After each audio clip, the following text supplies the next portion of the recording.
நிறைய பேர் வந்து நான் என்ன ட்ரை பண்ணாலும் எனக்கு எதுவும் நடக்க மாட்டேங்குது சுவாமி. என்ன காரணம்னு தெரியல. எனக்கு ஜாதகத்துல தசாபுக்திகள் நல்லா இருக்கிறது. மகத்தான யோகம் இருக்கிறது. எந்த விதமான ஏழரை பிடியில நான் இல்லை. தசாபுக்திகள யோக புக்திகளா இருக்கும்போது கூட நினைச்ச காரியங்கள் நடக்கல என்ற கவலை நிறைய பேருக்கு இருக்கிறது.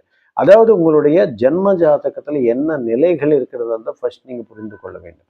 2வது வந்து யோகங்கள் எப்படி இருக்கிறது? அந்த யோகத்தினுடைய அளவு எந்த அளவில் இருக்கிறது என்றதை நீங்க நன்றாக பார்க்க வேண்டும். யோகம் இருந்தால் இப்ப ஜாதகத்தில் ஒருத்தர் குருமங்கள யோகம் இருக்கிறது. குரு என்றால் பணம், மங்களம் என்றால் செவ்வாய் பூமி. ஆக ரியல் எஸ்டேட் தொழிலில் மிகப்பெரிய பூமி சம்பந்தமான தொழில்கள்ல மிகப்பெரிய உயிர்வான் நிலை அடையணும். ஆனா ஏன் வரதில்லை? ஆனா ஒண்ணு, இந்த 2 திசைகள்ல ஏதோ ஒரு திசை நடக்கணும். அல்லது செவ்வாய் திசை அல்லது குரு திசை. அப்படி குரு திசை நடக்கும்போது கூட நாங்க எதிர்பார்த்த பலன் கிடைக்கலன்னும் போது அதுக்கு நிச்சயமாக நீங்க பரிகாரம் பண்ண வேண்டும்.